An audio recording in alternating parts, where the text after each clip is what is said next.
Assalamualaikum warahmatullahi wabarakatuh.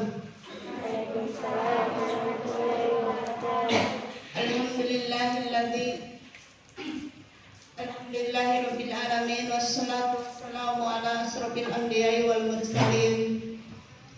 Amma ba'du. Segala puji kita panjatkan kehadirat Ilahi Rabbi.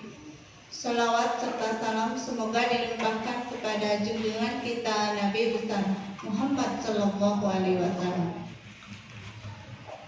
Anak-anakku sekalian, Ibu ucapkan selamat datang di alma mater kita tercinta MTS Yanisa Soreang.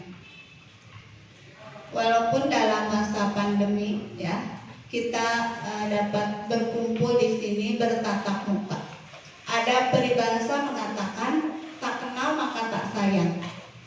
Izinkan Ibu terlebih dahulu untuk memperkenalkan diri. Nama Ibu Hajah Sidiko Julaiha ya.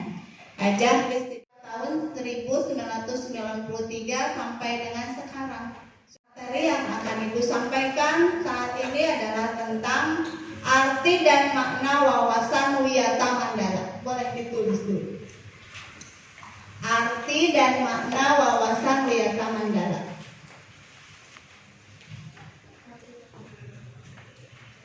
Bapak, ada yang ganti sendiri.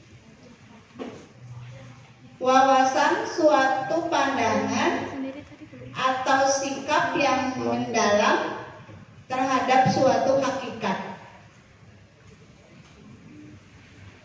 Wiyata pendidikan, mandala tempat atau lingkungan. Wawasan Wiyata Mandala adalah sikap menghargai dan bertanggung jawab terhadap lingkungan sekolah sebagai tempat menuntut ilmu pengetahuan. Jadi wawasan Wiyata Mandala itu adalah sikap menghargai dan bertanggung jawab terhadap lingkungan sekolah sebagai tempat menuntut ilmu pengetahuan.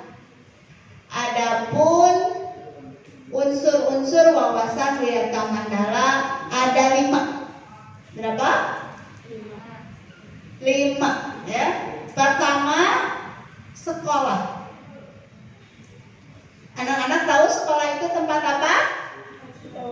Tempat belajar, menuntut ilmu. Jadi lingkungan pendidikan. Satu, sekolah merupakan lingkungan pendidikan. 2, kepala sekolah mempunyai wewenang dan tanggung jawab terhadap penyelenggaraan pendidikan dalam lingkungan sekolah.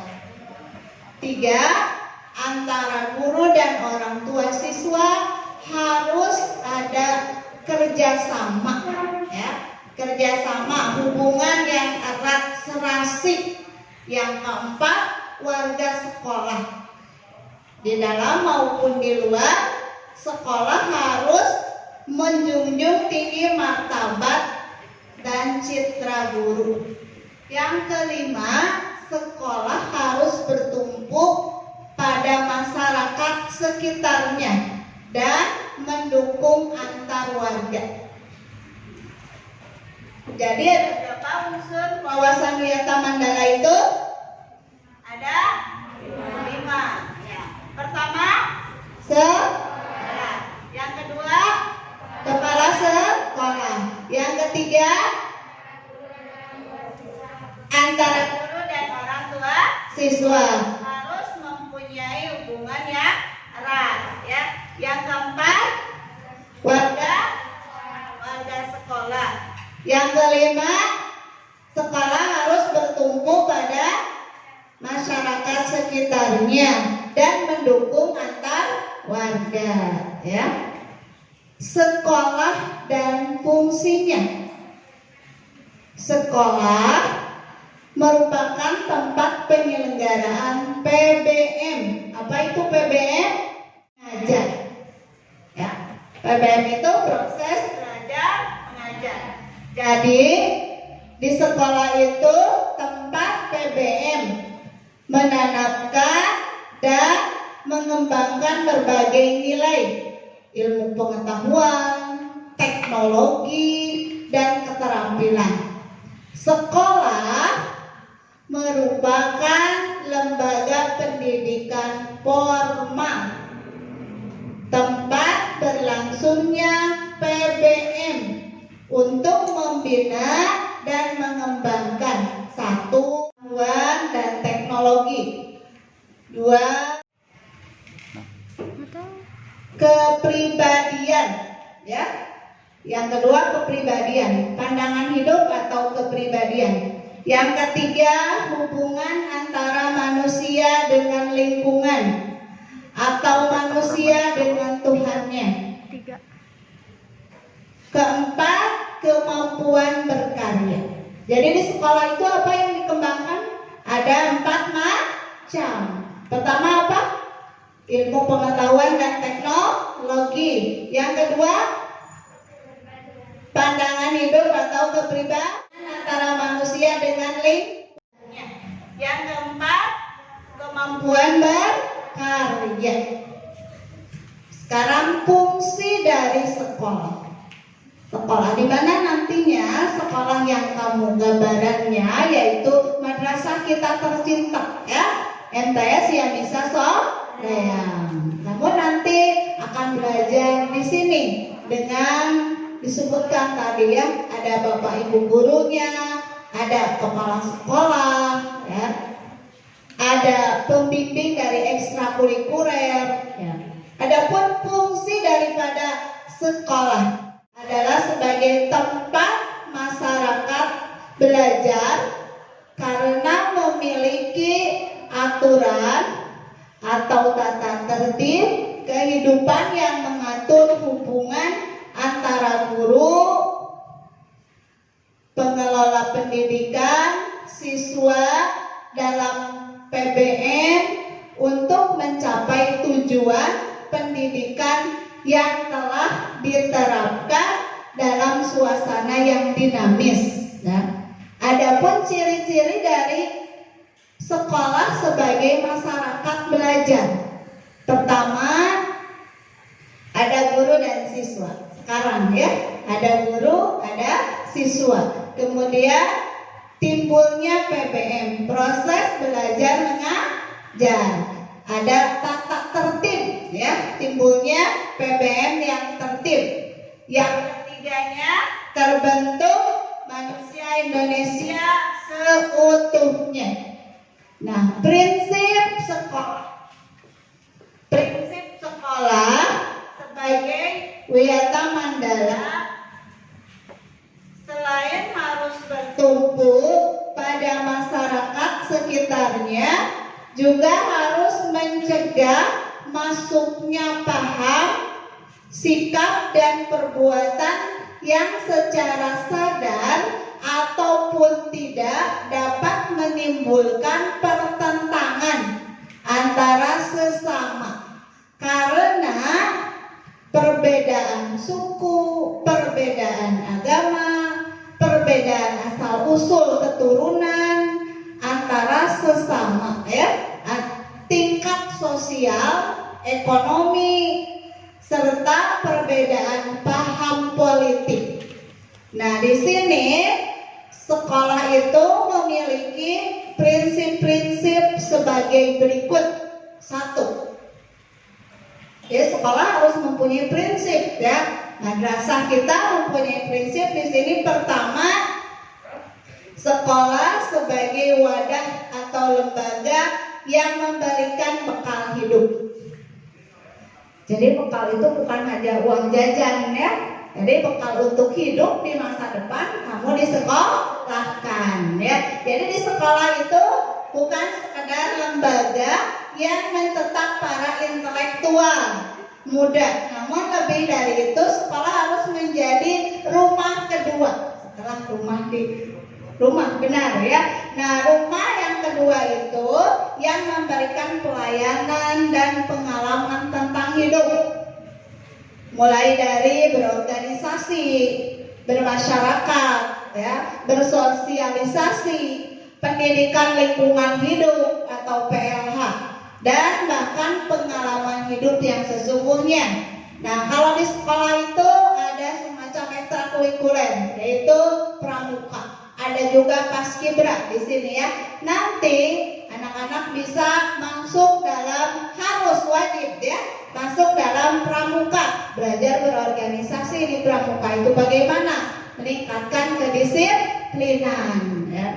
Yang ketiganya ada sekolah itu sebagai institusi tempat peserta didik belajar di bawah bimbingan pendidik. Yang ketiga, sekolah sebagai lembaga dengan pelayanan yang adil, merata bagi stakeholdernya. Yang keempat, sekolah sebagai lembaga pengembangan bakat dan minat siswa. Jadi selain dari ini, sekolah itu sejalan dengan teori multi inteligensi ya, yang dibawa oleh Howard Gardner.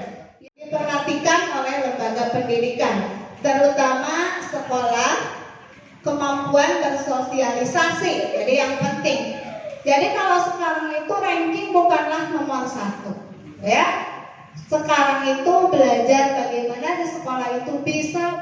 Memang pada dasarnya kita harus belajar lebih rajin supaya mendapatkan prestasi yang baik. Ya, dengan bersosialisasi baik tentu akan mendapat prestasi yang baik. Ya, nomor 5-nya, sekolah sebagai lembaga pembinaan potensi di luar inteligensi, ya, di luar kemampuan otak.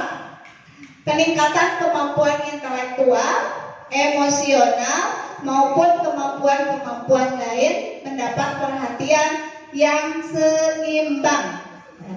Nomor 6-nya, sekolah harus memberikan perhatian serius untuk mengembangkan kemampuan emosional dan sosial, kemampuan berkomunikasi dan berinteraksi, kemampuan bekerja sama dalam kelompok dan lain-lain. Sekolah sebagai wahana pengembangan sikap dan watak. Sekolah sebagai wahana pendewasaan diri.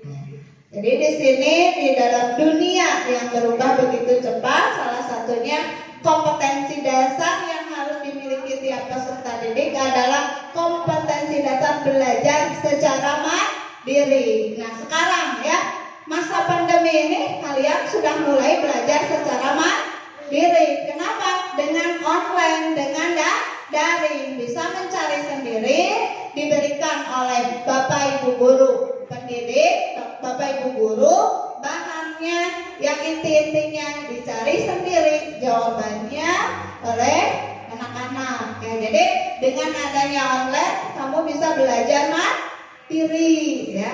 Yang ke-9, sekolah sebagai bagian dari masyarakat belajar, learning society ya.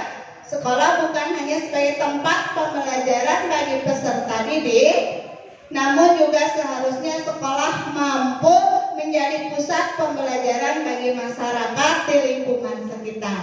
Karena kita berada di lingkungan juga ya, ada lingkungan masjid kita, kemudian ada lingkungan kantor urusan agama. Ada sekolah juga yang lebih tinggi levelnya dari MTS, yaitu Madrasah Aliyah.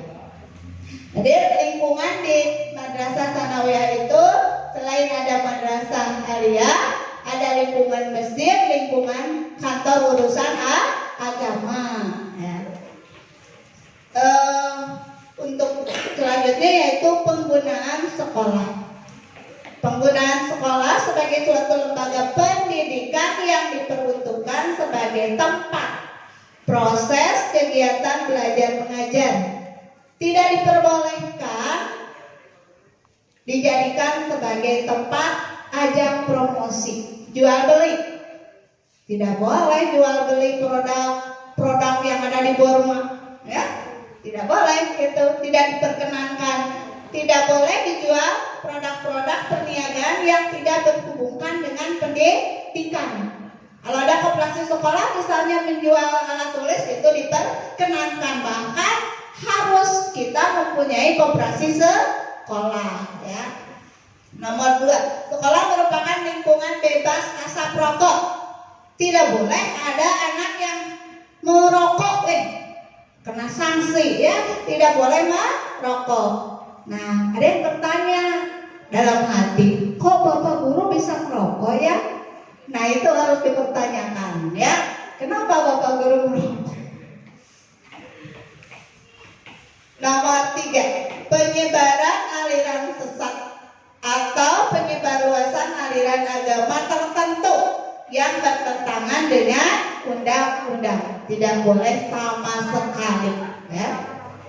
Nomor 4-nya, kegiatan-kegiatan yang dapat menimbulkan kerusakan, perpecahan, dan perselisihan sehingga menjadikan suasana sekolah tidak kondusif.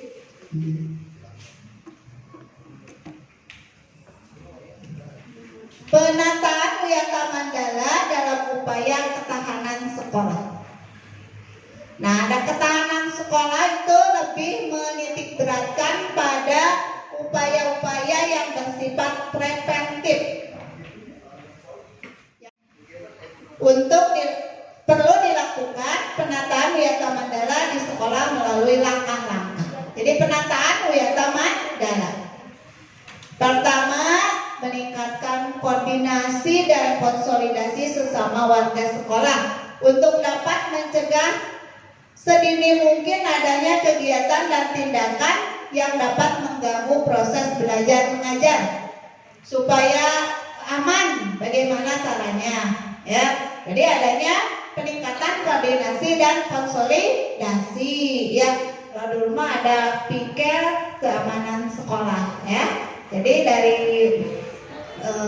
Kakawasius dibentuk PKS ya. Itu untuk menjaga keamanan dan ketertiban sekolah. Yang selanjutnya melaksanakan tata tertib sekolah secara konsisten dan berkelanjutan. Yang harus diperhatikan oleh anak-anak adalah tata tertib dalam hal berpakaian. Berpakaian itu tidak boleh pakai kemeja, harus padang bajunya ya istilahnya. Pakaiannya yang panjang, baju putihnya panjang, tidak terlihat, pantatnya tidak terlihat, roknya juga rapi, roknya bukan yang sempit, yang biasa saja, tidak juga yang rempel ya. Nah, itu ada aturan-aturannya. Sepatunya harus sepatu hitam ya. Kemudian kerudungnya juga harus ada yang logo MTS ya misalnya. Itu aturan yang harus dipatuhi. Kemudian ke sekolah itu misalnya tidak boleh membawa handphone atau tidak boleh membawa HP. Itu namanya aturan ya, harus dipatuhi. Itu tata tertib. Yang ketiganya melakukan koordinasi dengan komite sekolah dan pihak keamanan setempat untuk terselenggaranya ketahanan sekolah. Tidak sedikit anak-anak di sini ya, karena lingkungan kita di pinggir jalan, lingkungan kita itu sangat strategis ya. Terus pintu gerbangnya di depan hanya satu, kalau bisa lewat pas istirahat, jadi anak-anak bisa keluar lewat misalnya istirahatnya bisa ke alun-alun dan lain sebagainya. Itu sangat ini ya, menimbulkan kerawanan ya.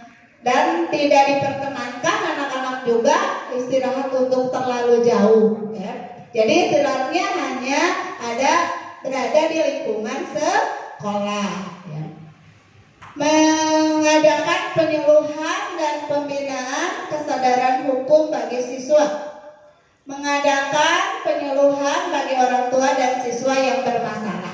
Nah, ada banyak contohnya. Yang bagaimana siswa yang bermasalah itu? Dari rumah berangkat, tapi di sekolah tidak ada. Orang tuanya tidak tahu ya. Nah, itu bermasalah. Ketahuan sudah seminggu baru ya. Absennya apa. Nah, itu harus berhubungan atau itu konseling nanti ya di materi berikutnya. Pembinaan dan pengembangan keimanan, ketakwaan, etika bermoral Pancasila, kepribadian, sopan santun dan berdisiplin. Pengembangan logika para siswa, rajin belajar, gemar membaca, rajin menulis ya informasi tentang penemuan para ahli. Nah, di sini juga mungkin ada ya yang suka mengarang. Bagus ya, punya ide inspirasi untuk bisa mengembangkan diri dalam potensi mengarang ya. Itu pelajaran bahasa Indonesia, tapi karangan itu juga tidak hanya berkaitan dengan pelajaran bahasa Indonesia, bisa berkaitan dengan pelajaran IPA ya. Pengembangan mengikutsertakan siswa dalam kegiatan ekstrakurikuler dan pengembangan diri. Nah, di sini di AMISA itu semua wajib ikut pramuka ya. Nah, yang sisanya bisa ikut pramuka juga ikut paskibra. Yang terakhir mengadakan karya wisata dalam rangka pengembangan IPTEK, ilmu pengetahuan teknologi. Nah, di MTS AMISA oleh PKN Kesiswaan dan para wali kelas selalu diprogramkan untuk pergi berkarya wisata ya, belajar di luar lingkungan sekolah, yaitu ke museum misalnya ya, ke Jakarta. Itu juga di Jakarta ada Monumen Nasional, Monas dan lain-lain. Selain itu bisa juga tadabbur alamnya ya. Nah, kalau di masa pandemi tidak boleh ya, tapi di sebelum pandemi atau tidak pandemi bisa pergi ke Pangandaran. Itu biasa dilaksanakan oleh MTS yang bisa soreang. Tugas dan wewenang tanggung jawab kepala sekolah dalam hal pelaksanaan wawasan wisata mandala. Ini tugas kepala sekolah ya. Tugas kepala sekolah itu sebagai penanggung jawab memimpin penyelenggaraan belajar mengajar serta membina penataan wawasan wisata mandala di sekolah dengan melakukan kegiatan sebagai berikut. Jadi melaksanakan program-program yang telah disusun bersama komite sekolah, kemudian menyelenggarakan musyawarah sekolah yang melibatkan pendidik, OSIS, komite sekolah, masyarakat serta pihak keamanan setempat. Menertibkan lingkungan sekolah baik yang berbentuk perangkat keras seperti sarana prasarana ya, perangkat lunak seperti peraturan, tata tertib, tata upacara dan lain sebagainya. Mengadakan pertemuan baik rutin maupun insidentil yang bersifat intern sekolah. Kepala sekolah, pendidik, orang tua siswa dan siswa. Jadi ada hubungan yang erat ya. Menyelenggarakan kegiatan yang dapat menunjang ketahanan sekolah. Tadi ada PKS, ada PMR, Paskibra, kesenian dan lain-lain. Tapi yang utama tadi ada dua ya, kalau di MTS AMISA yaitu Paskibra dan Pramuka. Ada mekanismenya juga dalam pelaksanaan wawasan wisata mandala ini. Yang pertama disebutkan di sini tahap preventif ya. Tahap preventif itu untuk meniadakan peluang-peluang yang dapat memungkinkan terjadinya kasus-kasus negatif di sekolah. Pertama apa? Memelihara sekolah dan lingkungan sekolah, menciptakan kebersihan, ketertiban agar siswa merasa nyaman dan menyenangkan dan tidak ada tempat tertentu yang dijadikan siswa untuk hal-hal negatif ya. Jadi kalau untuk masalah kenyamanan, kebersihan kembali pada diri kita ya. Anak-anak sebagai warga sekolah sudah seharusnya menjaga keamanan, ketertiban ya, menjaga kebersihan. Apalagi kalau nanti di sanawiyah itu kita tahu ya, hadisnya atau patuh minal iman, kebersihan itu sebagian dari iman. Yang kecil saja, membuang sampah tidak boleh sembarangan. Padahal itu disebut disebut yang kecil, yang besar kalau terjadinya rame-rame. Maksudnya membuang sampah sembarangan rame-rame. Jadi di kelasnya berantakan. Nah, apalagi sekarang masa COVID-19 itu ya. Jadi harus bisa benar-benar menjaga kebersihan ya. Kamu misalnya, jadi kalau untuk sementara kamu jangan jajan di luar saja ya. Jadi kalau kita tidak tahu bagaimana kalau jajan di luar itu tangan simpangnya ya kotor apa tidak ya. Terus kan kadang-kadang simpang nyusut keringat ya. Terus bayang bagaimana ya. Jadi sementara ini kamu jangan jajan dulu di luar. Biar ibu kamu yang menyediakan. Kecuali mungkin kalau jajan di tempat yang lain yang bisa ini ya, jajan kue-kue kemasan itu juga kan habis ininya jangan dulu dibuka.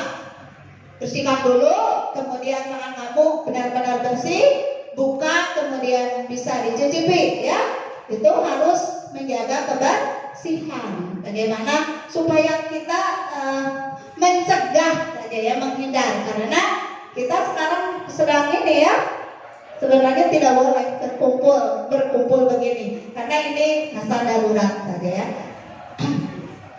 Yang keduanya menciptakan suasana yang harmonis antara pihak pendidik, staf dan siswa serta penduduk di sekitar sekolah. Yang ketiga membentuk jaring-jaring pengawasan, kontrol dan terhadap kegiatan siswa di lingkungan sekolah. Tadi ada saja ya siswa yang peraturan tidak boleh bawa HP, tapi alasannya tidak bisa menghubungi orang tua. Nanti kalau pulangnya jam berapa orang tua tidak tahu, nanti dijemput. Alasannya banyak bawa HP. Ternyata di HP-nya banyak macam-macamnya. Nah, itu tidak diperkenankan. Aplikasinya banyak, misalnya banyak yang lain-lain, itu tidak diperkenankan ya. Tidak boleh menghilangkan bentuk-bentuk peloncoan pada saat MOS ya. Itu sekarang sudah tidak ada. Meminimalisir keterlibatan kelompok maupun perorangan dalam kegiatan sekolah. Mengisi jam-jam kosong dengan pelajaran atau kegiatan. Meningkatkan kegiatan ekstrakurikuler pada masa awal atau akhir semester dan masa liburan sekolah. Peningkatan keamanan dan ketertiban khususnya pada saat berangkat atau usai sekolah. Jadi kalau berangkat biasanya anak-anak pada diantar ya oleh orang tuanya. Nah, yang naik angkot hati-hati, dilihat ya ada orang tidak misalnya. Kalau yang naik angkot ada penumpang yang lain bisa menyimpan uang gitu di mana untuk pas ya untuk ongkos angkot. Itu meminimalisir kejahatan ya. Kemudian tahap represif ya, upaya untuk menindak siswa yang telah melanggar peraturan dan tata tertib sekolah. Upaya represif ini antara lain mendamaikan peserta didik yang terlibat perselisihan berikut orang tua, pendidik, pembinanya. Ini kalau di FTS bisa jarang ya peristiwa seperti ini. Membatasi area tempat terjadinya aksi, menetralisir isu-isu yang berkembang dan mencegah timbulnya isu-isu baru. Berkoordinasi dengan pihak keamanan apabila terdapat pihak luar sekolah yang melanggar keamanan, ketertiban dan perbuatan kriminalitas di lingkungan sekolah. Mengungkapkan lebih lanjut keterlibatan pihak luar sekolah atas kasus yang timbul dan menyelesaikan secara hukum. Mengikutsertakan para ahli untuk mengadakan bimbingan dan penyuluhan. Nah, biasanya itu didatangkan dari Kodim ya. Kalau MOS bukan, kalau Masama tidak masa pandemi ya. Jadi didatangkan penyuluhnya dari luar. Kalau masa pandemi ini kita juga hati-hati ya. Tidak boleh lebih dari jam berapa. Nanti kalau ada gugus pandemi bagaimana? Gugus COVID ya. Nah, ini akan terjadi hal-hal yang tidak diinginkan kalau ada datang gugus COVID ya. Kemudian mengikutsertakan memberikan sanksi sesuai tata tertib yang berlaku. Itu jadi ada tindak represifnya ya. Anak-anakku sekalian, dari penjelasan yang Ibu sampaikan tadi ya, dapat disimpulkan bahwa wawasan Wiyata Mandala ini ada berhubungan dengan tugas dan fungsi sekolah ya, ciri-ciri sekolah sebagai masyarakat belajar, prinsip sekolah, penggunaan sekolah, upaya ketahanan sekolah, tugas dan wewenang serta tanggung jawab kepala sekolah, mekanisme dalam pelaksanaan wawasan Wiyata Mandala. Tapi mungkin karena bisa ini terlalu cepat ya materinya, yang bisa kalian cerna itu alhamdulillah ya. Selebihnya itu yang dapat Ibu sampaikan, semoga dapat bermanfaat. Terima kasih atas perhatiannya, mohon maaf atas kekurangannya. Wabillahi taufiq wal hidayah. Wassalamualaikum warahmatullahi wabarakatuh.